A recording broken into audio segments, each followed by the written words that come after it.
Hey guys, welcome back to Trekyards. I'm Captain Foley. And I'm Chronicles, and we are talking Lower Decks. Almost at the end of the road, Stuart, but not quite. There's still a bit to talk about. That's right. And one of the things we're really getting out of these episodes is just all the references and cool stuff. So today we're going to talk about our favorite references and callbacks in this latest episode, which is Veritas, episode 8. And I do want to call out there that a lot of these things, in general, they do have a reference. People can say it's fan service, and that's in sort of a negative way, but oh, they're just pandering. But as we always say, that they're part of a universe, and the universe is there, and we know about the universe, and we know that things exist in the universe. So to utilize things in the universe isn't fan service, it's using the universe. Now, certain things cross that barrier into, wait, how would they know that, or why would they think that? But other things are just, well, yes, you're in Star Trek world. And so this show does a great job of both integrating some flawlessly, throwing in other ones that are random, but okay, that works, and some that are a bit more, look, here is reference. And it isn't reference to the show, but it's a show that actually exists in Star Trek as opposed to some other shows where they kind of do their own thing and ignore the canon as a whole in terms of like using it. They just sort of make their own. So just call this out for a second, guys, because, you know, we're saying things we enjoy here, but not all of them are going to be like, some will be like, ooh, I like that, you know. But they are still references, but they're smaller. Some have really surprised me, actually, in this episode.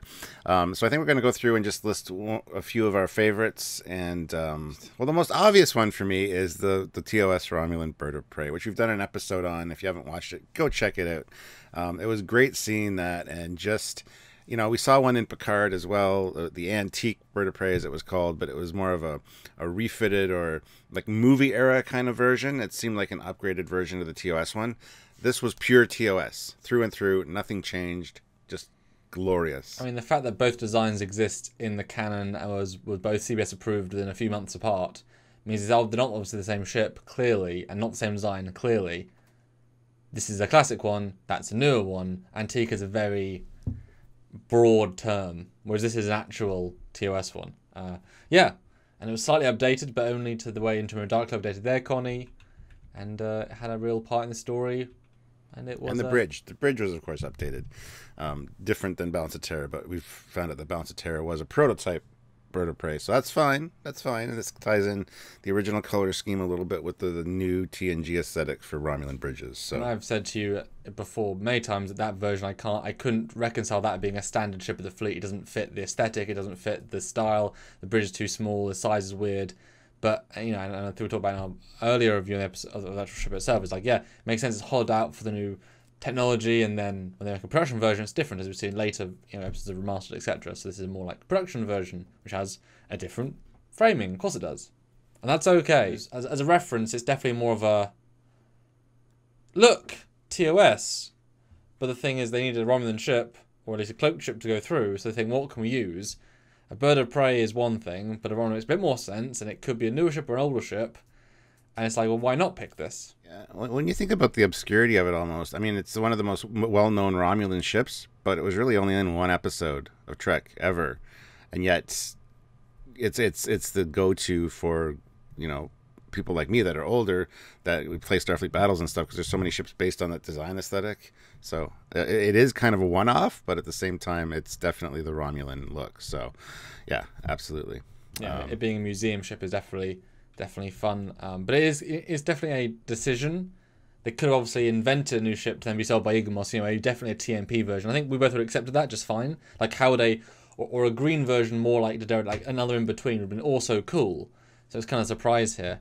My pick, I'll then jump in as also go with the ship, is the warp sled. It's a Vulcan shuttle, but it's really just a warp sled, just because it was bringing a Vulcan to the Enterprise. That's why it's the Vulcan warp sled. It's not actually Vulcan, it's just Federation. And this is one of those things where it's so minimally in it. It has no real beauty or highlight. You know, you have to kind of freeze and find a still of it to actually appreciate the detail, which is an interesting way of doing it because all this detail's put in.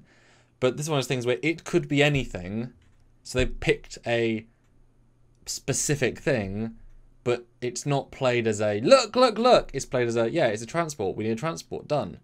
And so it's really unnecessary considering how much extra stuff they have, but it works so well. Yeah, it was absolutely great seeing that as well. And we actually see the inside of it for a change, which is unique. And it kind of there's no window on the front of those. I mean, it's clear. Andrew Probert made a point of saying there was no window on the front when he designed it, because I just did my Eagle Moss review of this thing, and yeah, when we see inside, there's this big, what looks like a window. It's clearly a view screen, guys. I mean, it could be an updated version. It could be a window in this. We never really see the front of it, so who knows? But I really, really doubt it. Well, that'd be a downgraded version. Well, yeah, considering how true they held up to the Bird of Prey and this as far as the looks, this was really great to see and a nice surprise. Yeah, a lot of people do unfortunately refer to it as the Vulcan shuttle, and yes, in the motion picture, it was the Surak. It was from Vulcan. It even had the Vulcan writing on it, but it was a warp sled that was used by Starfleet, which we haven't done an episode on that, have we? Not specifically. We probably should, because there's quite a bit of material on this. Yeah, there you go. We should probably do that. And this is an interesting one because it's. I feel like they're missing a few details, but I also rendered the Andrew Probert redesign of it for a fan film called Yorktown Time to Heal, where he designed a more military version, which has more glow elements, more design cues. So in this one, I'm thinking, because I examined this one for a long time, isn't it meant to have inner warp grills? There's the lack of impulse. There's a white glow at the top, which looks like impulse, but clearly isn't the impulse, even because it is obviously the impulse, but doesn't look like the impulse. And you've got the back engines, which if they are the impulse engines, then where are the warp grills? So it's so detailed, and yet it feels like it's missing some stuff, unless that was the original miniature. And and also proportionally it feels off. It doesn't feel as wide, and obviously it's not they're not the original purple, but they also color graded the purple away in the TMP version. So it feels more like this one feels like a cartoon version of it to me personally, a disproportioned version, whereas the TOS feels flawless. I don't know if that's just me, Stuart, but what do you think to all that? I thought from the side it looked a little odd, a little high in some of the shots. From the bottom, though, for what we see of it, it does look all right to me. I never really noticed any of the missing details and stuff because I don't think I've looked at it as closely as maybe you have. Like I said, I've looked at the Eagle Moss ship. I've done the review of that. Are there warp grills on that one? Yes, there are. That version at least shows you how small the actual shuttle is. It's just a shuttle on warp engines, whereas in TMP it feels like a real starship. And it is a real starship, but it's really just a shuttle on warp engines. Yes, exactly. So it's like, is that just that small? But Stuart, what's your sort of next pick for favourite, for whatever reason, reference? Next one would be one that's almost a no-brainer, and we probably should have seen more of over the years, but that is the Type F shuttlecraft from TOS hanging in the museum. We do get one in the director's cut or the remastered motion picture coming in for a landing and stuff, and I think it's something that we definitely should see kind of in the background a lot more than we do, considering through Picard we've seen the Picard or the Discovery shuttle through Discovery, all through Picard, just reused over and over ad nauseum. So why not have one of these in there as well? If they're reusing shuttle designs that are that old, this is older than the Type F after all. Or the Picard or the Discovery shuttle is older than the Type F. So long way older, yeah. And we've seen in Voyager they did some shots where they come back to Starfleet headquarters on Earth. You see the original TNG style shuttles, so that they do use older shuttles. So it's absurd to not use the Type F. But also to be a conscious choice to not use it, which is certainly a shame. And it looks like it should.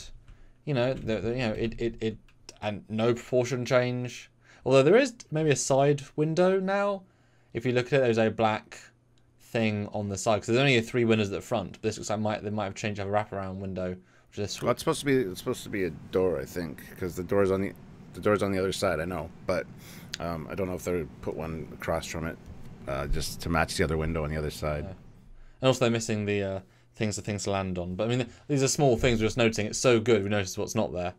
So another one from me, and this is a silly one, but just because of the wait, why? Okay, cool. Is when the captain beams in a la Spock, a la JJ, when he beams Crouch down, when he beams to Vulcan for no functional, I guess, stability. But I mean, you're a Vulcan, you can anyway. But it's an obvious reference, and I wonder what would make her want to do that. I know she's under attack, but she's not like she's just kind of like she's under attack. It's random, it's silly, but it's so obvious. It's like, okay, you're beaming in a la Spock. reference. Yeah, I noticed that too. Thought it was a little odd, but yeah, who knows what was going on in the other ship? That's the whole point. We're not supposed to know the whole story. So That's a good integrated one, because if you don't know it, it's just like she beamed in differently. You're not gonna, my last one would probably have to be the Deridexes, scanning for them. I know we get the Deridexes in every episode of Lower Decks because in the opening fighting the Borg, but we got quite a few different views of them, and then all of a sudden there's 4 of them. I thought it was nice. That was a nice little added touch. Again, mine are all ship based. Yes, my next they one are. would have my honorable mention probably would have been the Gorn for the Gorn wedding. So, seeing that back. Do you know why we made a ship show, guys? Can you tell? He likes the ships. Well, I'll go for.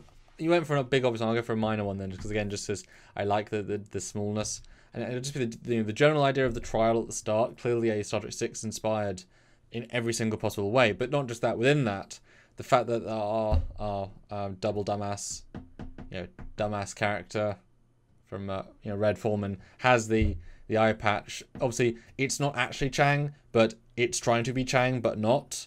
And that is enough to appreciate the attention to detail of it's a sort of Chang in the sort of trial, but not really. Again, if you don't know about this, if you don't think about it, it's just a dude with a thing. Wouldn't even think twice. But if you know the context, it adds a bit of extra. Okay, they put thought in, and everything in animated series are with thought. That's why it's hard to say, oh, they missed this detail, missed that detail, when they then get so amazingly good details other places, because it's all intentional. And therefore, you got to give them credit. Some of these reference ships in the museum and such are so well detailed, so highly detailed for what amounts to a one-shot thing that you got to give them credit for, because it's intentional. Yeah. Well, I mean, that's it for us, guys. From the things we only wanted to keep it to 3. Put in the comments what you thought was your favorite reference. Was it the Salt Vampire? Oh, there's one that I probably would have mentioned eventually. Was it Q? Let us know in the comments section down below. Don't forget to subscribe to the channel, like the video, share the video around, join the channel at the rank of Commander, Captain, or Admiral, and click the notification bell icon. Select all. That way you might get notified by YouTube that we're going live or doing something, because we do a lot of lives and fun stuff. Yeah, but they're all at the same times, guys. We try and release our videos at 5 p.m. GMT, which is 12 p.m. Eastern. So check out that if you want to. Or obviously the live's at 10 p.m. GMT, 5 p.m. Eastern. So if you're interested in something we may or may not have released, then look at one of those 2 times. And if we have, it's out. If we haven't, it's not out. As in for the review or live or whatever. So that's an easy way of working out if you want to follow our videos. And we are still covering Lower Decks as we close into the end of the season. Still to talk about. And if you haven't watched it yet, this video is the one that made you want to check it out. Do go and watch the show. It does vary in quality, but as every show. But I mean, it's very high competitively the best, if not second best, first season of a Trek show. And considering we've had so many Trek shows and so many recently, stands special among the rest. So well done them. And good job for references and good stories. And so Patreon as well, obviously, and Super Chats. And the regular stuff, guys. I just want to quite a Lower Decks for the good stuff. And tune in for our next video really soon about this and more good stuff. That's right. So until then, guys, I'm Captain Foley. I'm Colin Congress. Bye, guys. Bye, guys.